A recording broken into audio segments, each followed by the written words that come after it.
प्रभु राम देव भगवान अल्लाह खुदा ईश आदि नाम एक ही शक्ति के हैं। वो कैसा है, कहां है, कैसे मिलता है, किसने देखा है? ये प्रश्नवाचक चिन्ह पूर्ण रूप से हटाने के लिए अवश्य सुनिए जगत गुरु तत्वदर्शी संत रामपाल जी महाराज के अमृत वचन सर्व पवित्र धर्मों के पवित्र शास्त्रों के आधार पर।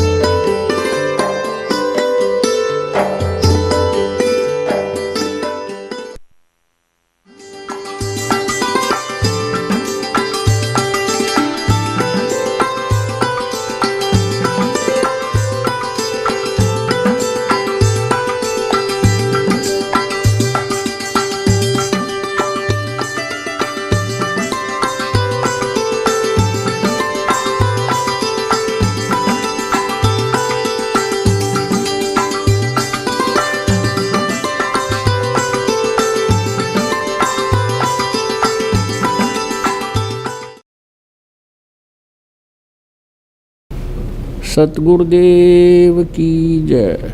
बंदी छोड़ कबीर परमेश्वर जी की जय।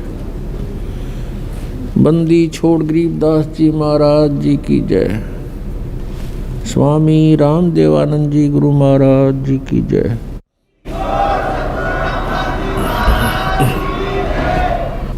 गरीब नमो नमो सतपुरुष को नमस्कार, गुरु की नहीं सुर नर मुनि जन साधुओं संतों सर्वस्ती नहीं। सतगुरु साहेब संत सब डंडो तुम प्रणाम, आगे पीछे मध्य हुए तिनको जा कुर्बान। नराकार निर्विषम काल जाल वैभंजनम निर्लेपम निज निर्गुणम, अकल अनुपवेशुन धुनम सोहम सुरति समापतम सकल समाना नीरतल। उज्ज्वल हीरंबर हरदमं बेपरवा अथाह वार पार नहीं मध्यतम। ग्रीव जो सुमरै सिद्ध होई, गणनायक गलता ना करो अनुग्रह सोई, पारस पद परवाना। आदि गणेश मनाऊं, गणनायक देवन देवा, चरण कमल लो लाऊं, आजंत करूं सेवा। परम शक्ति संगीतम रिद्धि सिद्धि दाता सोई, अवगत गुण अतीतम सतपुरुष निर्मोही। जगदम्बा जगदीशम मंगल रूप मुरारी, तन मन अर्पों शीसम भक्ति मुक्ति भंडारी। सुर नर मुनि जन ध्यावें, ब्रह्मा विष्णु महेशा, शेष शेष मुख गावें, पूजें आदि गणेशा। इंद्र कुबेर सरीखा, वरुण धर्मराय धावें, समर्थ जीवन जी का मन इच्छा फल पावें। 33 कोटि आधारा, जावे से 88, उतरे बहुजल पारा, कट है यम की फांसी। 33 कोटि आधारा, जावे से 88, उतरे बहुजल पारा, कट है यम की फांसी।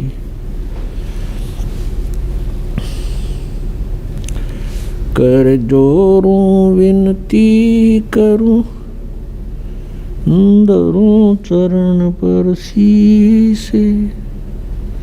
गुरु जी राम देवानंद जी महाराज ने दियो नाम बख्शीश। कोटि कोटि सिजदा करूं, कोटि कोटि प्रणाम।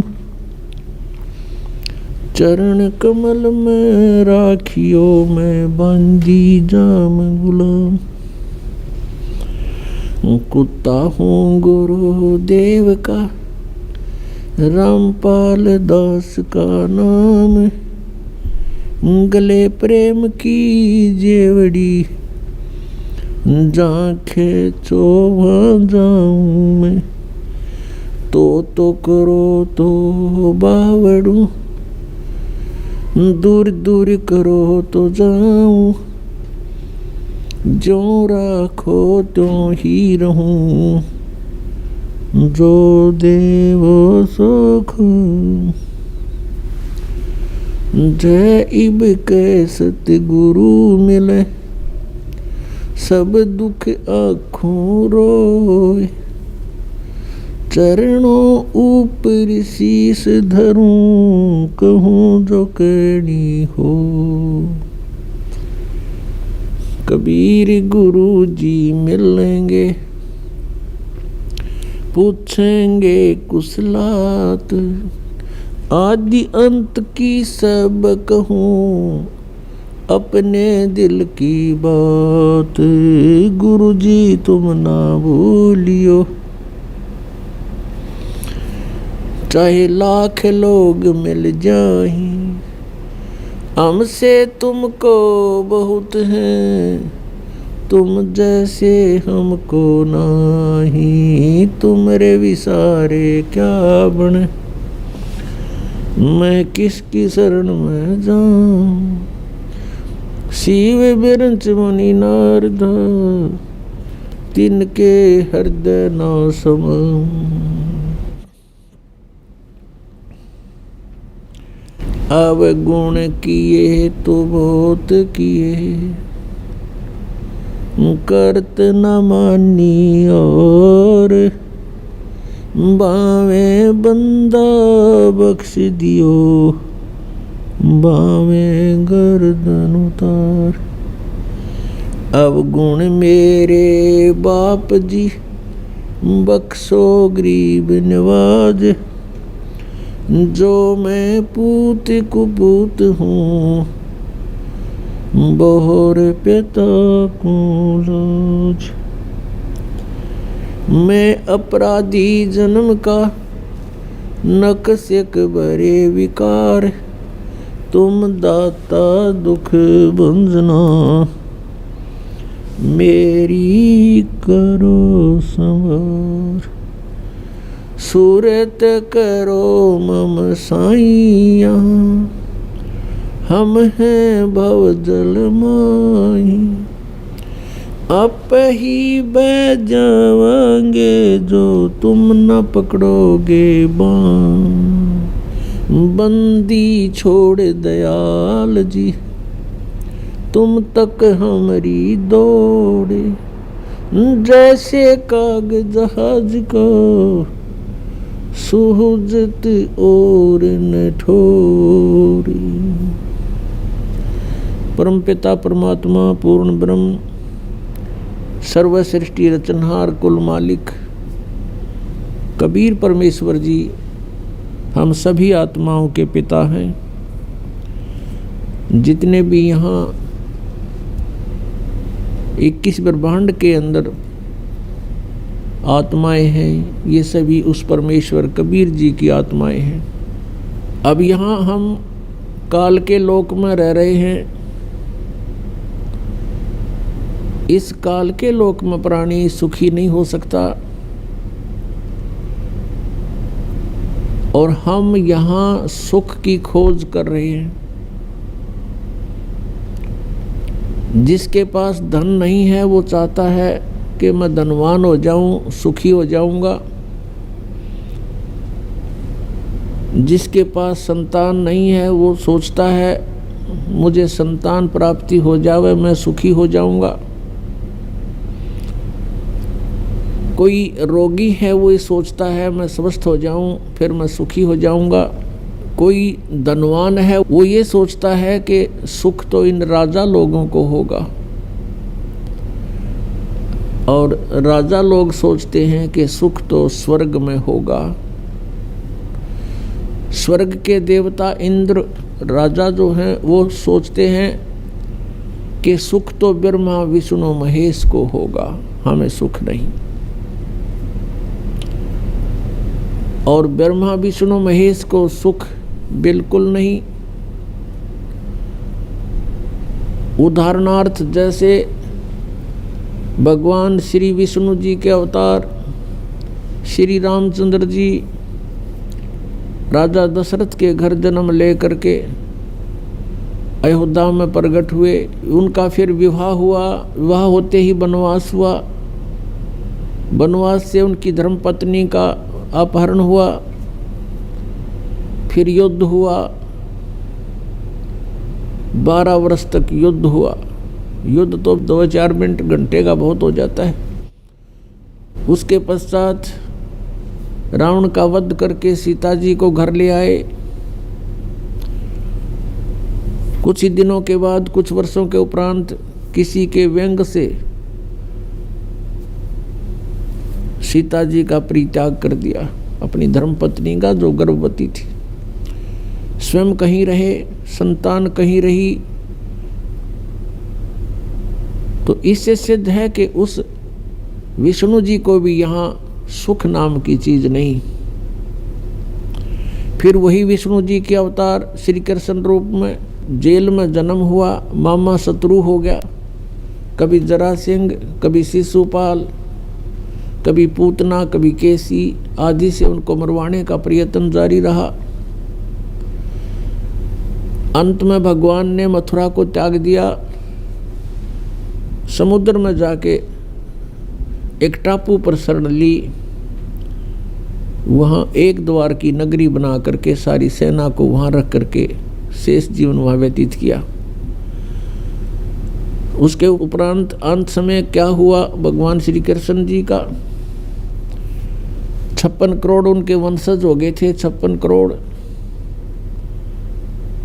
पोते पर पोते, पुत्र, रिश्तेदार, नाती, और वो भी श्री कृष्ण जी के सामने सब मृत्यु को प्राप्त हुए।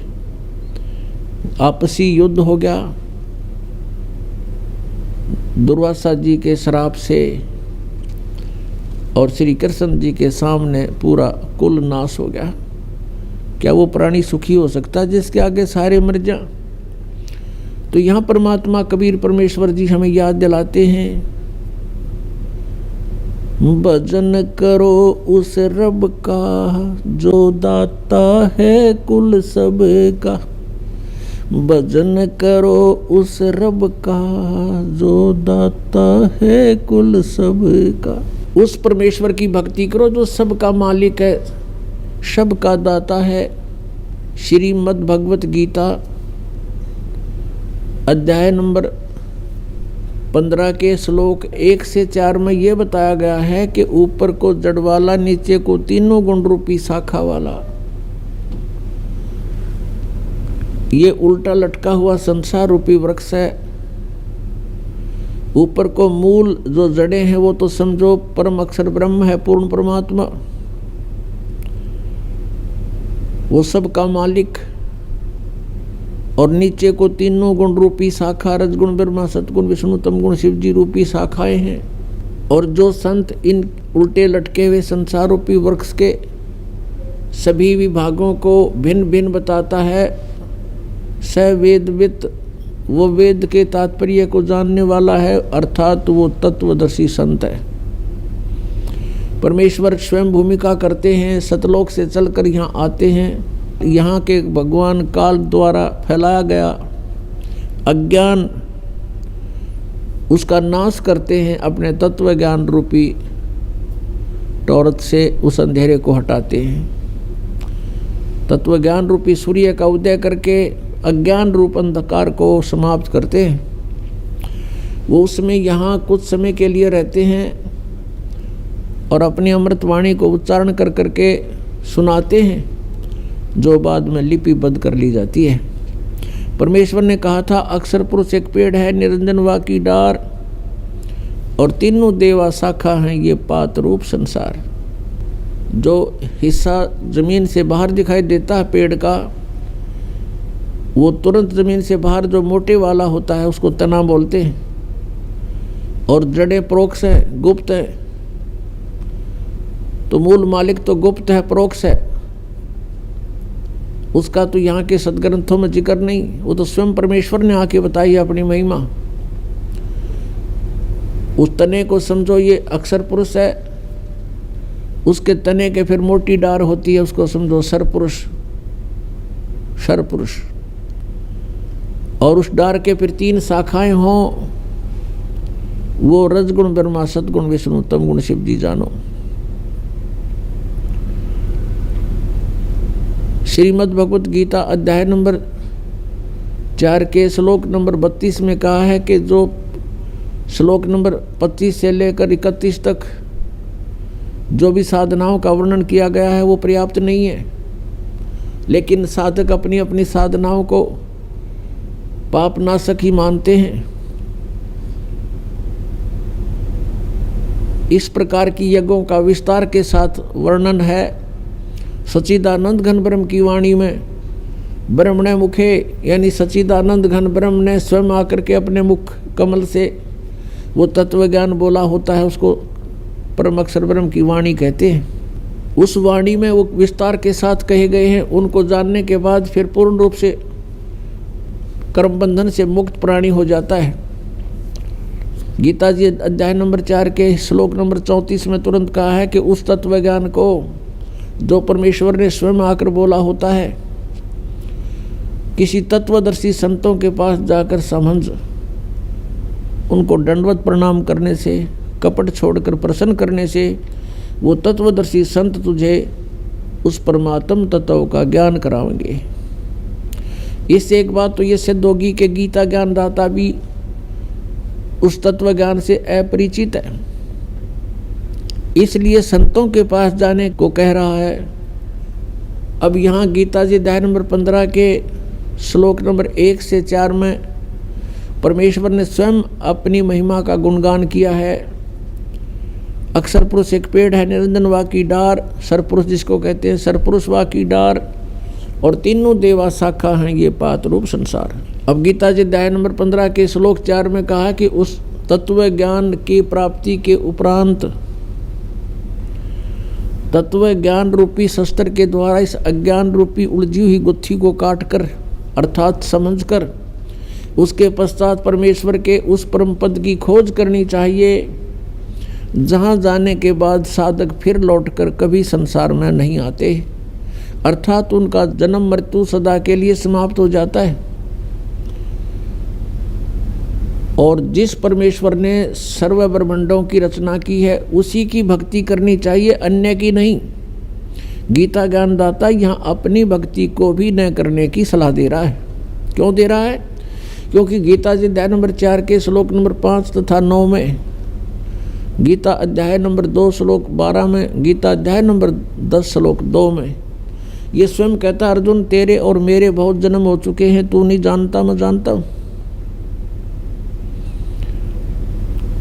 इससे सिद्ध है कि गीता ज्ञानदाता की भी जन्म मृत्यु होती है। ये पूर्ण मोक्ष नहीं होता, ना इसकी साधना से पूर्ण मोक्ष हो सकता, और ये भी नाशवान है। इसलिए गीता ज्ञानदाता गीता अध्याय नंबर 18 के श्लोक नंबर 62 में कहता है कि अर्जुन तू सर्वभाव से उस परमेश्वर की शरण में जा जिसकी कृपा से तू परम शांति को और सनातन परम धाम को प्राप्त होगा। जब तक प्राणी जन्म और मृत्यु के अंदर है इसको शांति नहीं हो सकती, चाहे ब्रह्मा की पदवी पा ले, चाहे विष्णु की पदवी प्राप्त कर ले, चाहे शिव की पदवी प्राप्त कर ले, या छोटे मोटे राजाओं का तो अब कोई अस्तित्व नहीं है, जबकि ब्रह्मा विष्णु महेश तक की पदवी पर प्राणी सुखी नहीं है। इसलिए गीता जी अध्याय नंबर 7 के श्लोक नंबर 18 में गीता ज्ञानदाता कहता है कि जितने भी भक्त हैं, साधक हैं, जिन्होंने वेदों को जाना समझा और तत्वदर्शी संत ना मिलने से अपने आप निष्कर्ष निकाल लिया, ओम नाम को मोक्षदायक मान लिया और ब्रह्म को सुप्रीम पावर मान लिया, सुप्रीम गॉड मान लिया, इस भूल के कारण ये उदार आत्मा, नेक आत्माएं, ये ज्ञानी आत्मा है तो अच्छी नेक हैं, लेकिन मेरे वाली अनुत्तम गति में ही स्थित है। गीता ज्ञानदाता कहता है कि मेरे वाली गति यानी ब्रह्म की गति, ब्रह्म से मिलने वाले लाभ, ओम नाम से जो जाप होता है वो ब्रह्म का है, और ब्रह्म से जो लाभ है उसको कहते हैं वो मेरी गति है, गीता ज्ञानदाता ब्रह्म बोल रहा है श्री कृष्ण जी में। और ये भी अनुत्तम है, ये भी घटिया है, व्यर्थ है, क्योंकि जन्म और मृत्यु अर्जुन तेरे भी और मेरे भी सदा रहेंगे।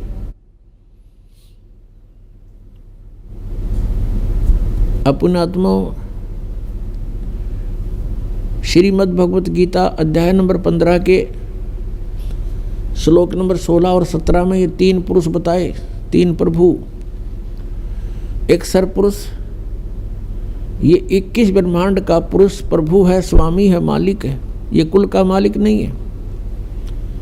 अक्षर पुरुष जो पेड़ का तना कहलाता है, ये 7 संघ ब्रह्मांड का स्वामी है, ये कुल का मालिक नहीं है।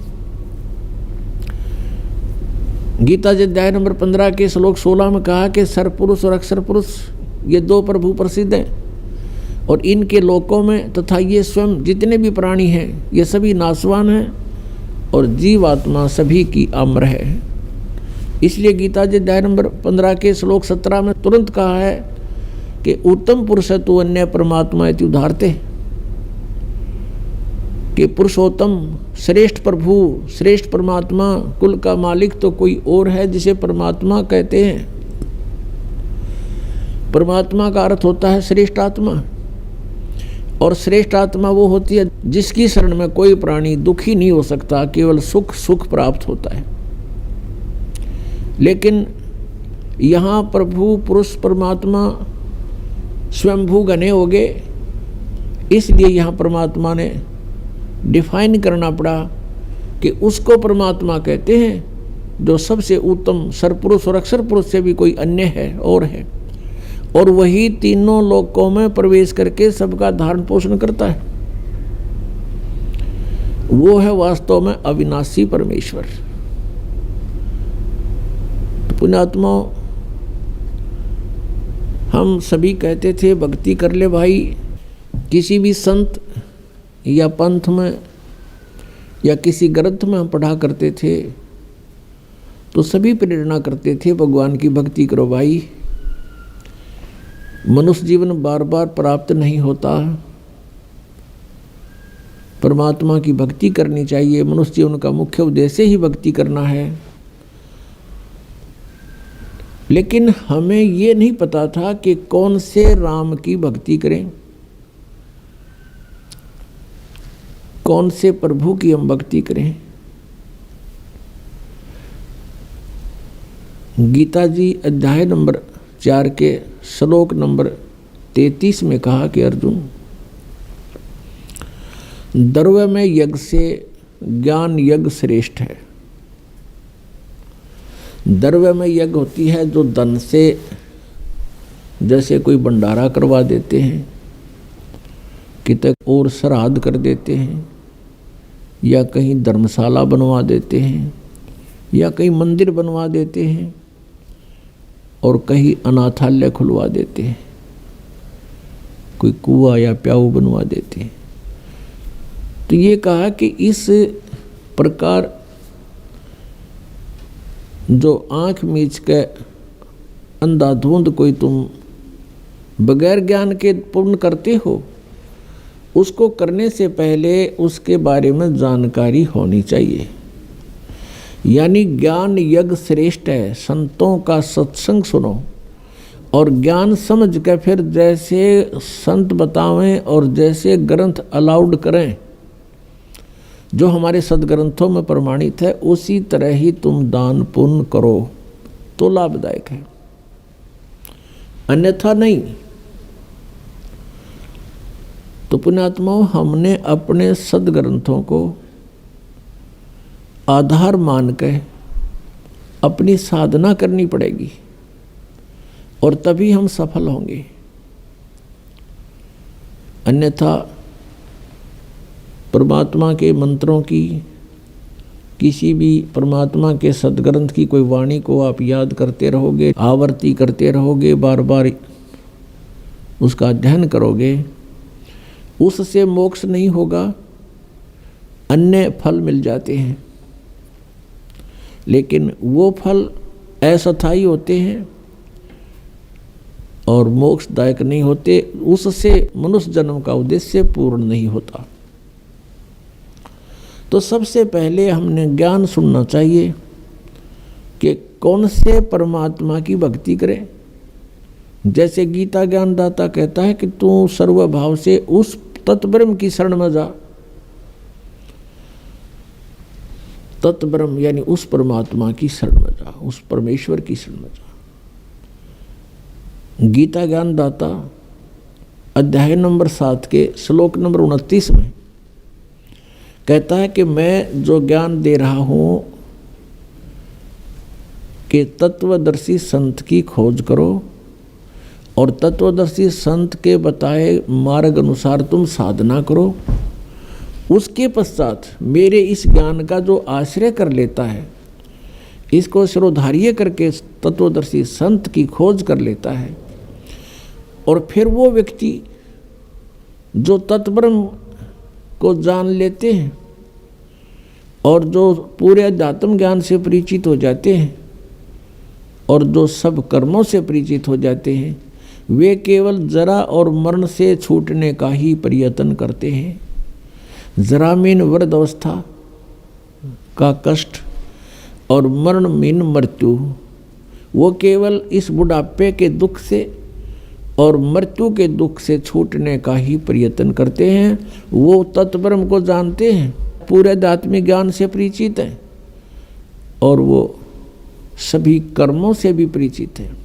तो गीता ज्ञान दाता से अर्जुन ने प्रश्न किया, गीता अध्याय नंबर 8 के श्लोक नंबर 1 में, कि किम तत्ब्रह्म किम अध्यात्म किम कर्म च पुरुषोत्तम। वो तत्ब्रह्म कौन है, वो क्या है वो तत्ब्रह्म, और क्या ये अध्यात्म है, और ये सभी कर्मों की जानकारी मुझे दीजिए। गीता ज्ञान दाता ने 8वें अध्याय के 3 श्लोक में उत्तर दिया है कि वो परम अक्षर ब्रह्म है, वो तत्ब्रह्म। जैसा अभी आपने आदरणीय गरीबदास साहब जी की वाणी सुनी, भजन करो उस रब का जो दाता है कुल सब का। भजन करो उस रब का जो दाता है कुल सब का। जो सबका मालिक है, सबका दाता है, उसकी भक्ति करो, उसका भजन करो। गीता जी अध्याय नंबर 15 के श्लोक नंबर 16 और 17 में ये 3 पुरुष बताए। सरपुरुष, अक्षर पुरुष, ये तो नाशवान बताए हैं। इनके अंतर्गत जितने प्राणी हैं वो भी जन्म और मृत्यु के कष्ट से पीड़ित हैं। फिर 17वें में कहा कि ये लोग त्रिमावी से विवर्ती अवैश्वर है, जो तीनों लोकों में प्रवेश करके सबका धारण पोषण करता है। वो है वो अविनाशी परमात्मा, वो है सबका दाता। भजन करो उस रबदा जो दाता है कुल सबका। वो परम अक्षर ब्रह्म संसार रूपी वृक्ष की जो मूल हैं, जड़ हैं, जड़ों से पूरे पेड़ को आहार प्राप्त होता है। तो जितना भी आपका संस्कार शास्त्र विधि अनुसार बनता है, उन सभी कर्मों का फल भी उस परमेश्वर से ही प्राप्त होता है। उस परमेश्वर ने विधान बनाकर इस काल को दिया है, ये केवल इस विधान का पालन करता है, साथ में ये मिसगाइड भी करता रहता है कि ये प्राणी मेरे जाल में फंसे रहें। तो अब हमने ये चुनना है, ये सिलेक्ट करना है कि कौन से परमात्मा की हम भक्ति करें। जैसे कोई ब्रह्मा जी का उपासक है या श्री विष्णु जी की भक्ति करता है या श्री शंकर जी की साधना में रत है। अब ब्रह्मा जी का उपासक ब्रह्मा जी के लोक में जाएगा और वहां जाकर के प्रत्येक लोक में एक रेस्टोरेंट होता है और उस रेस्टोरेंट के अंदर, जिसको स्वर्ग कहते हैं, उस स्वर्ग के अंदर ये प्राणी चला जाता है और इसके जितने भी पुण्य होते हैं वहाँ डिपॉजिट हो जाते हैं, और जब इसके पुण्य समाप्त हो जाते हैं उसी समय उस प्राणी को वहाँ से धकेल दिया जाता है। जैसे ज़बरदस्ती यहाँ मृत्यु कर दी जाती है, ऐसे ज़बरदस्ती उसको वहाँ से वापस भेज दिया जाता है। और विष्णु जी का जो पुजारी है वो विष्णु के लोक में जाता है। विष्णु जी के लोक में भी ऐसे एक कॉमन रेस्टोरेंट है, वहाँ जो प्राणी जाता है उसके पुण्यों को वहाँ डिपॉजिट कर लिया जाता है, जमा कर लिया जाता है, और जब वो समाप्त हो जाते हैं अपने पुण्यों से ही वो वहाँ सब कुछ सुविधाएं प्राप्त करता है, तो वो समाप्त होते ही उसकी वहाँ से मृत्यु हो जाती है, ज़बरदस्ती वहाँ से भेज देते हैं। और जो शंकर जी का पुजारी है शिव जी के लोक में चला जाता है। वहाँ भी एक ऐसा ही कॉमन रेस्टोरेंट है, होटल है, स्वर्ग है, और वहाँ भी प्राणी अपने पुण्यों को क्षीण करके तुरंत ही फिर पृथ्वी लोक पर आ जाता है। ये बहुत कम समय होता स्वर्ग का इन भगवानों के लोकों में। एक कॉमन स्वर्ग है, कॉमन स्वर्ग, जो आम आदमी साधारण पुण्य करते रहते हैं उनके भी कुछ स्वर्ग समय बन जाता है। उस कॉमन स्वर्ग का राजा जो है वो इंद्र होता है, और वहाँ भी प्राणी को अपने ही पुण्यों का भोग प्राप्त होता है। जैसे कोई होटल में रहता है तो अपनी जेब से ही सब खर्च खाता है, और जब वो पूंजी समाप्त हो जाती है अपने आप मुंह लटका के वहाँ से चल पड़ता है। इस प्रकार अपने पुण्यों का नाश करने का स्थान है ये स्वर्ग। और फिर उसके बाद एक महास्वर्ग है, महास्वर्ग जिसको ब्रह्मलोक बोलते हैं। उस महास्वर्ग अर्थात ब्रह्मलोक के अंदर ब्रह्म के पुजारी जाते हैं, ब्रह्म सरपुरुष के। जो भक्तात्माएं ये कहा करते थे कि हम अन्य देवताओं की पूजा नहीं करते, हम केवल ब्रह्म की पूजा करते, साधना करते, ओम नाम का जाप जपते, और वो अपने को सबसे उत्तम मानते थे कि हम सही साधना कर रहे हैं और ब्रह्म से ऊपर कोई प्रभु नहीं है। पुणात्माओं वो भी इनकम्प्लीट नॉलेज रखते थे, वो भी अधूरे ज्ञान पर आधारित थे। श्रीमद् भगवत गीता अध्याय नंबर 8 के श्लोक नंबर 13 में गीता ज्ञानदाता ये ब्रह्म बोल रहा है, श्री कृष्ण जी में प्रवेश करके ये कह रहा है कि ओम इति एकाक्षरम ब्रह्म व्यवहारन माम अनुसमरण ये परियाति तजन देहम स याति परमाम गतिम। मुझ ब्रह्म का केवल एक ओम मंत्र है, माम ब्रह्म, मुझ ब्रह्म का ओम यह एक अक्षर है, इति बस यही, नथिंग एल्स। और जो साधक उच्चारण करके श्रवण करता हुआ शरीर त्याग कर जाता है, सयाति परमाम गतिम, वो ओम नाम के जाप से जो भी इससे लाभ होती है वो परम गति ओम सतर की है, ओम के जाप के सतर की है। गीता जी अध्याय नंबर 8 के श्लोक नंबर 16 में कहा कि ओम ब्रह्म का जाप है और ब्रह्म के जाप से ब्रह्मलोक प्राप्त होता है। और गीता जी अध्याय नंबर 8 के श्लोक नंबर 16 में कहा कि ब्रह्मलोक पर्यंत भी सभी प्राणी पुनरावर्ती में है। वहाँ गए हुए उस महास्वर्ग में, बड़े होटल में गए हुए प्राणी भी वापस आते हैं, उनका भी जन्म और मृत्यु होता है। श्रीमद् देवी भागवत गीता प्रेस गोरखपुर से प्रकाशित 7वें स्कंद के 562 और 63 पृष्ठ पर देवी हिमालय राजा को उपदेश दे रही है और ब्रह्म की जानकारी बता रही है।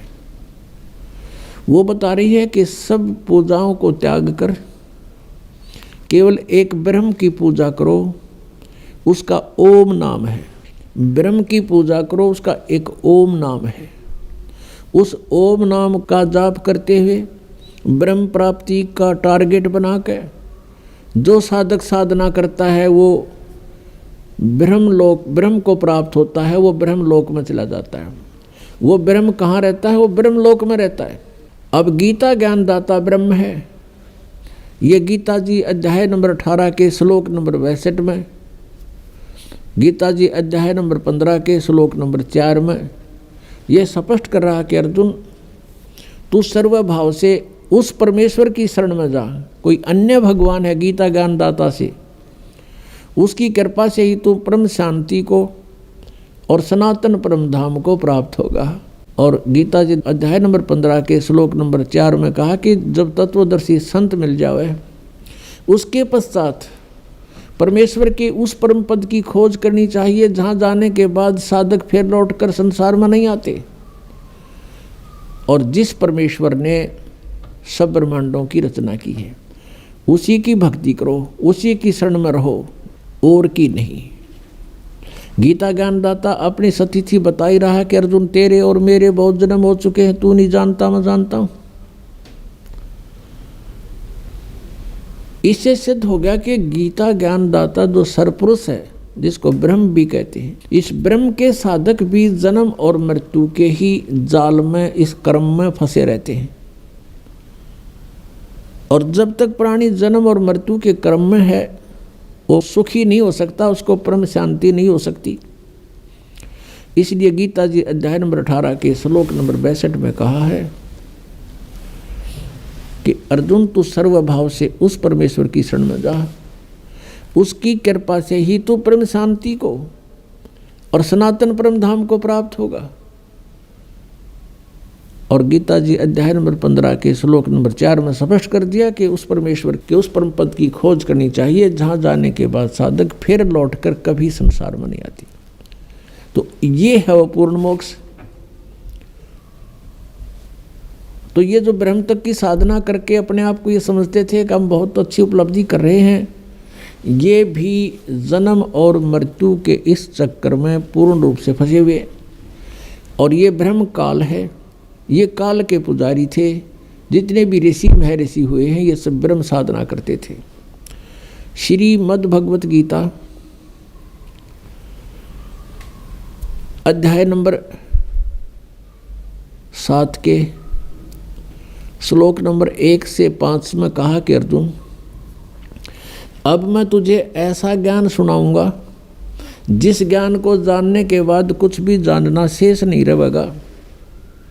गीता जी अध्याय नंबर 6, 7, 8, 9 तक 10 तक ही स्पष्ट किया है कि 2 प्रकृति हैं।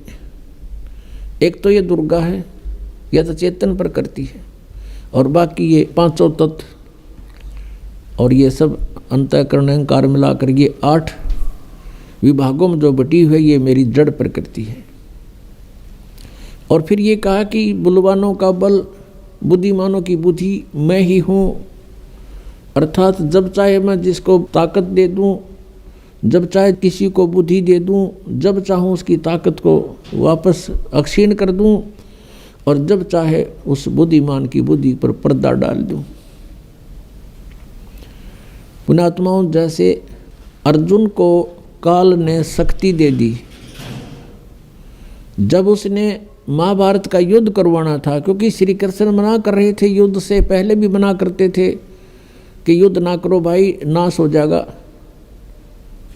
तुम भी मारे जा सकते हो और कौरव भी मारे जा सकते हैं। और कौरवों को भी समझाया करते थे कि युद्ध अच्छा नहीं होता, कुल नाश हो जाएगा तुम्हारा, अपना भाई बंटवारा कर लो मिलजुल कर। नहीं हुआ तो अंत में प्रभु ने यहाँ तक कह दिया था, भगवान श्री कृष्ण जी ने, एक तरफ मेरी सेना होगी, एक तरफ मैं होऊंगा, और मैं हथियार भी नहीं उठाऊंगा। इससे सिद्ध है कि श्री कृष्ण जी युद्ध नहीं चाहते थे, कतई नहीं चाह थे। जब बात बनी नहीं, युद्ध की तैयारी होगी, अर्जुन के सारथी बनकर श्री कृष्ण जी ने रथ ले जा करके अर्जुन के कहने से दोनों सेनाओं के मध्य में खड़ा कर दिया। अब अर्जुन ने देखा सामने भाई खड़े हैं, भतीजे खड़े हैं, भाइयों की बेटियों के पति खड़े हैं, तो उसके दिल के अंदर एक साधु भाव उत्पन्न हो गया कि इनको मारकर हम राज करेंगे, इससे अच्छा तो भीख मांग कर खा लेंगे, वो भी अच्छा होगा। ऐसे कहर को, ऐसे जुल्म को, ऐसे अनर्थ को मैं नहीं करूँगा। फाइनल फैसला लेकर और रथ के पिछले भाग में बैठ गया।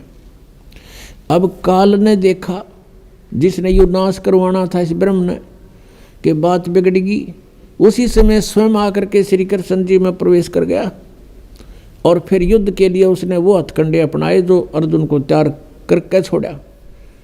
पहले तो ज्ञान समझाना शुरू किया, तू के लेकर आया था, आत्मा तो अमर है, तू क्यों डरता है, पहले भी बहुत बार जन्म लिए, आगे भी मरते रहेंगे, ये मत सोच अभी पैदा हुए हैं आगे नहीं होंगे, ये तो शरीर छोड़ जाता है प्राणी, दूसरा ग्रहण कर लेता है। 100 बातें अटकल लगाई, लेकिन अर्जुन ने हाथ खड़े कर दिए, प्रभु मेरी समझ में बात ये आती नहीं, मैं युद्ध नहीं करूं। आखिर में उसने उसको भयंकर रूप दिखाया अपना वास्तविक, कि मैं काल हूँ, खा जाऊंगा। अब जिसको देखकर अर्जुन जैसा योद्धा भी कांपण लग गया, तो क्या वो भगवान हो सकता है जिसको देखते कलजा पाटे? वो स्वयं कह रहा है कि मैं काल हूँ 11वें अध्याय के 32वें श्लोक में, और सबको नाश करने के लिए आया हूँ। तो नाश करने वाला प्रभु परमात्मा नहीं हो सकता, श्रेष्ठ आत्मा नहीं हो सकता। तो पुण्यात्माओं, ये श्री कृष्ण में प्रवेश करके ब्रह्म बोल गया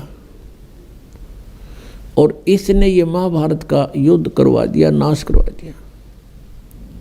तो जब उससे युद्ध करवाना था अर्जुन से, तब तो उसको पावर दे दी और खूब कूद कूद कर नाश करा, दुनिया मार डाली, वो पाप लिख दिए अर्जुन के बैड अकाउंट में।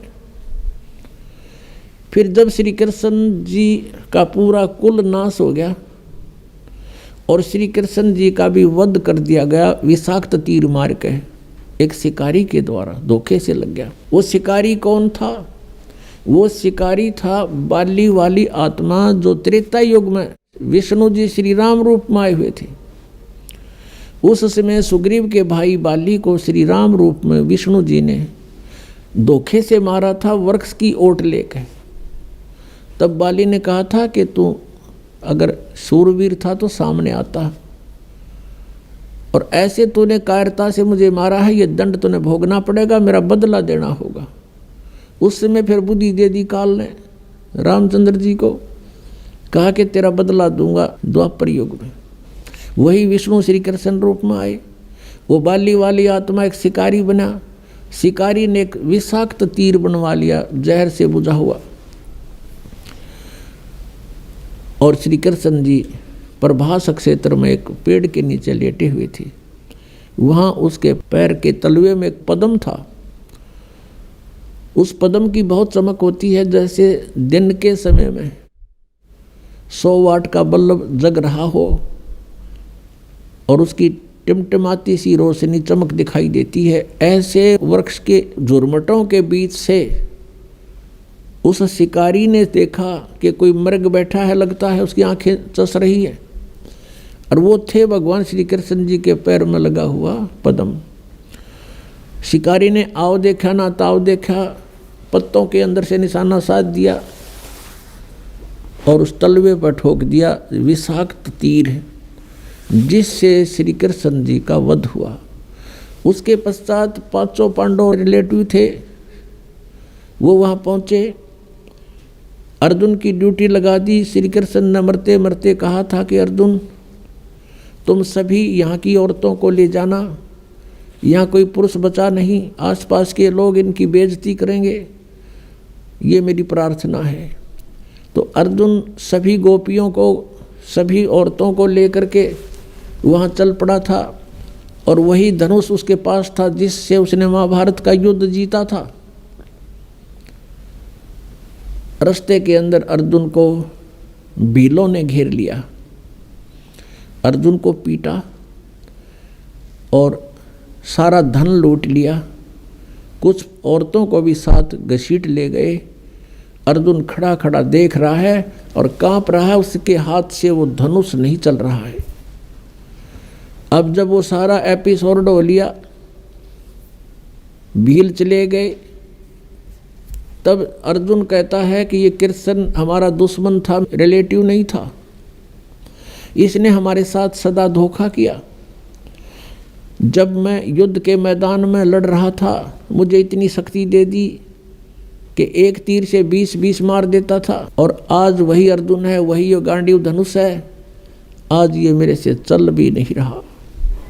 यहाँ परमात्मा कहते हैं, कबीर परमेश्वर जी, कि मूल लखे नहीं मूर्खा, गिनते हैं क्यों डार, तुम इसकी जड़ को नहीं पहचान रहे, इसका ये मूल कौन है, जड़ कौन है इन कुकर्मों की।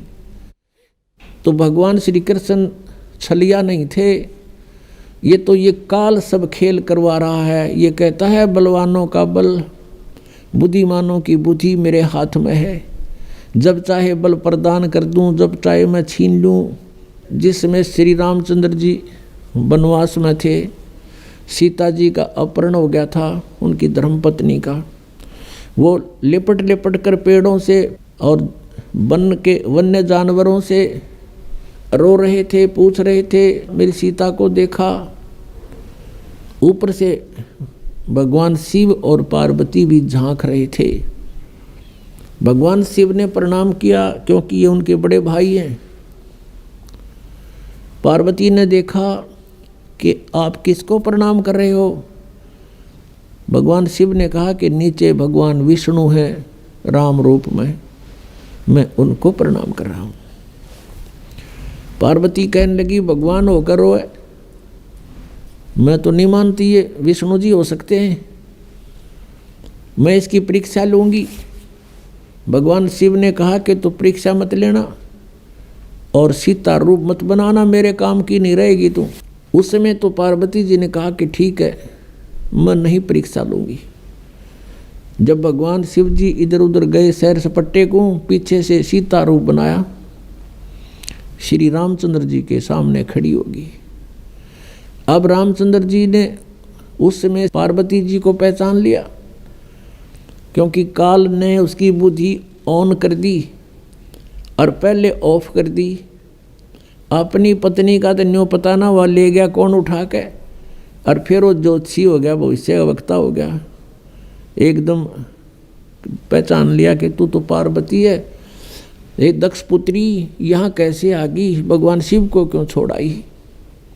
वो शर्मिंदा हुई, आके भगवान शिव से कहा कि सचमुच वो तो सचमुच विष्णु जी हैं, आप ठीक प्रणाम कर रहे थे। तो शिव जी बोला कर दिया काम, ले ली परीक्षा।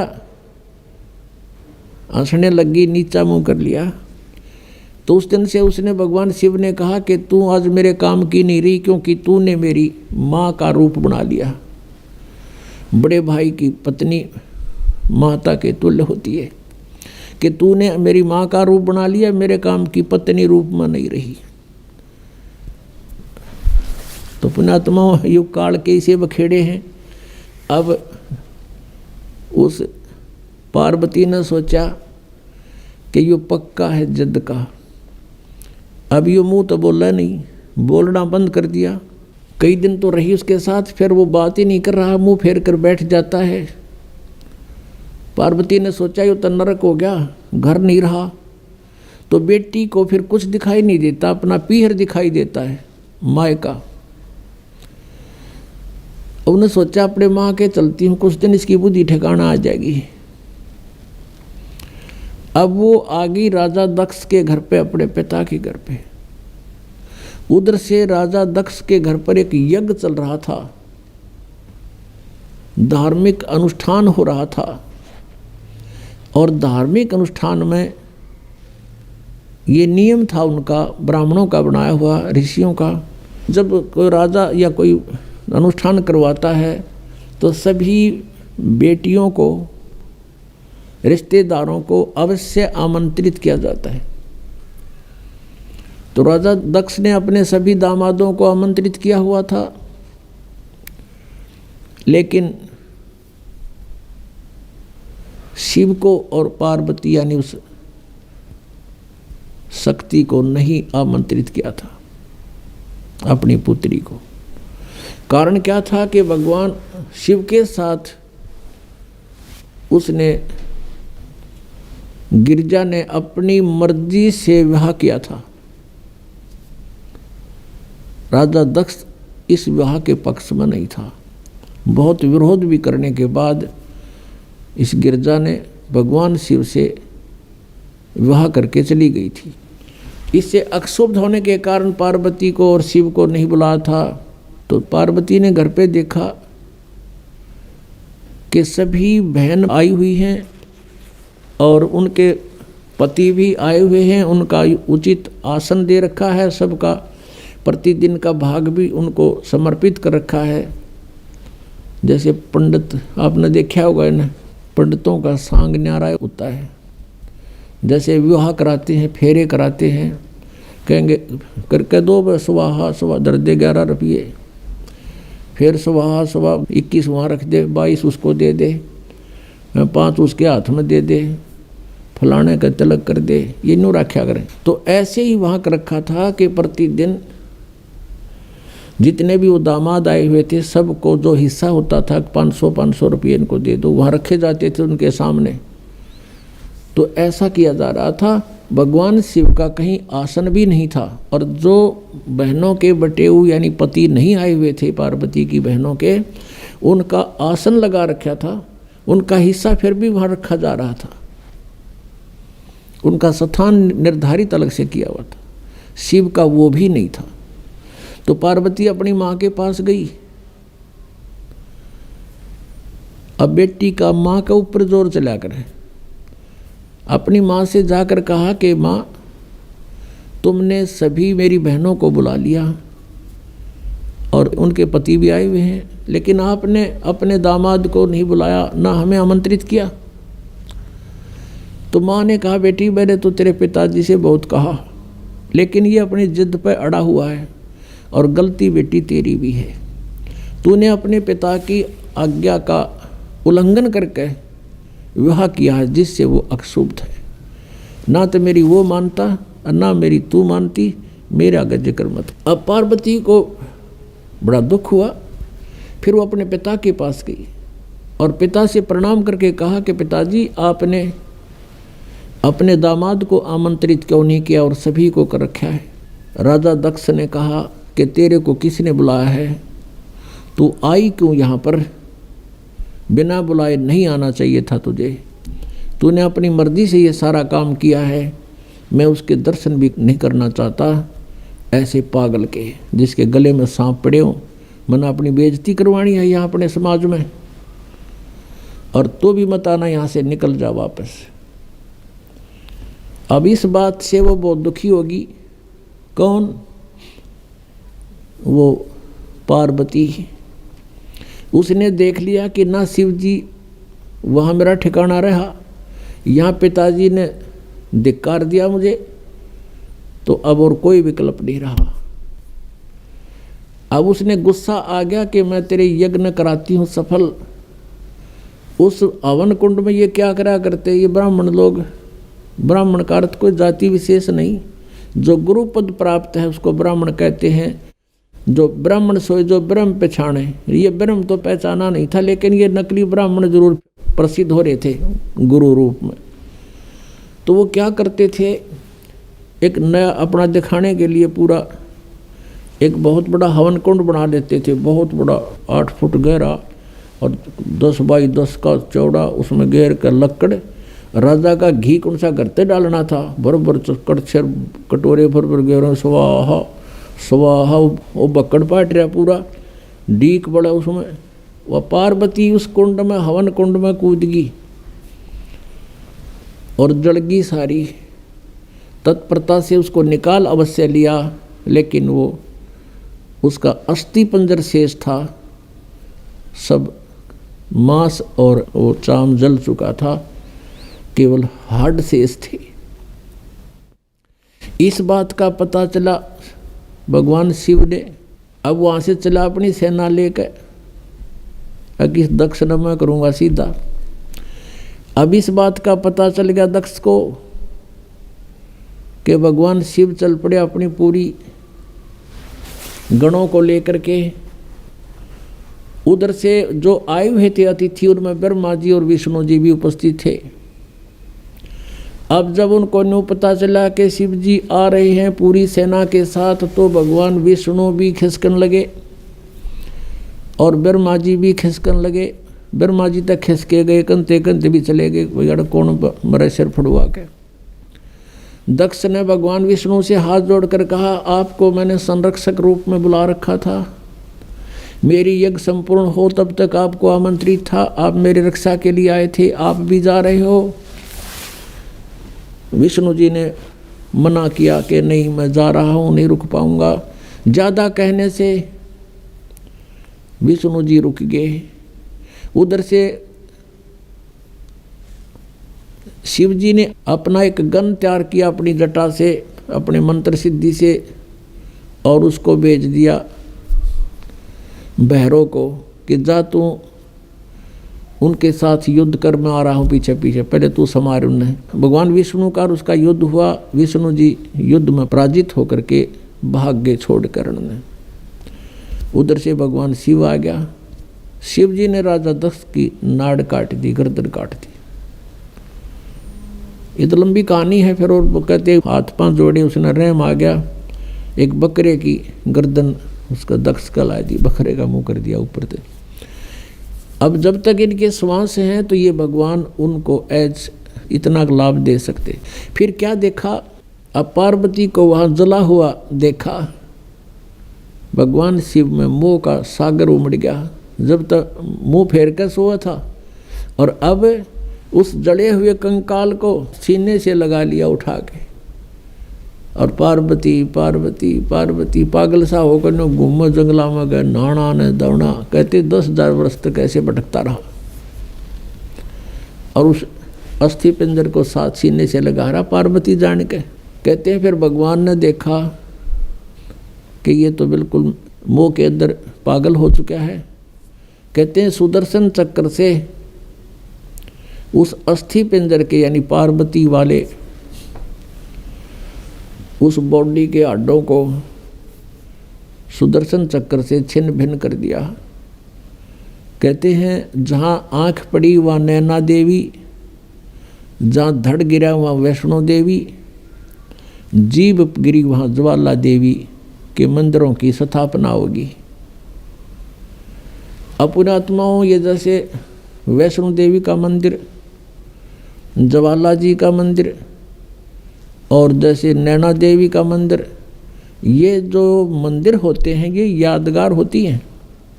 ये यादगार बनाई गई थी कि जो इतिहास है पुराणों में, आने वाले समय में कोई इनको झूठा ना कह दे, इसलिए वो यादगार बनाई गई थी, छोटी छोटी मंडी सी।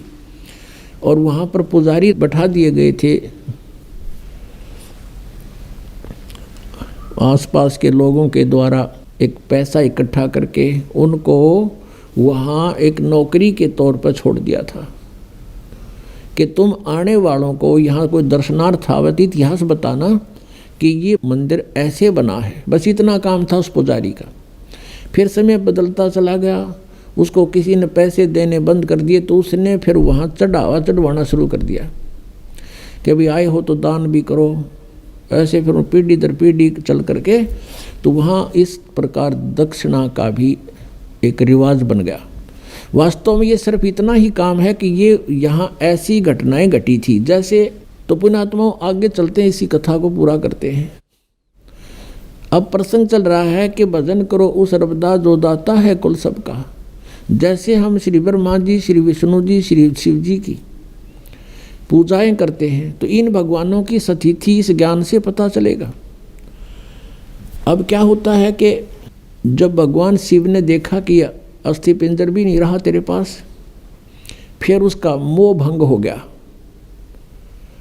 मोह भंग हुआ तो उसने सोचा कि ये हालत मेरी किस कारण से हुई। उसने अपनी सूझबूझ से ये ढूंढा, इसका कारण खोजा कि भी मैंने विवाह करवाया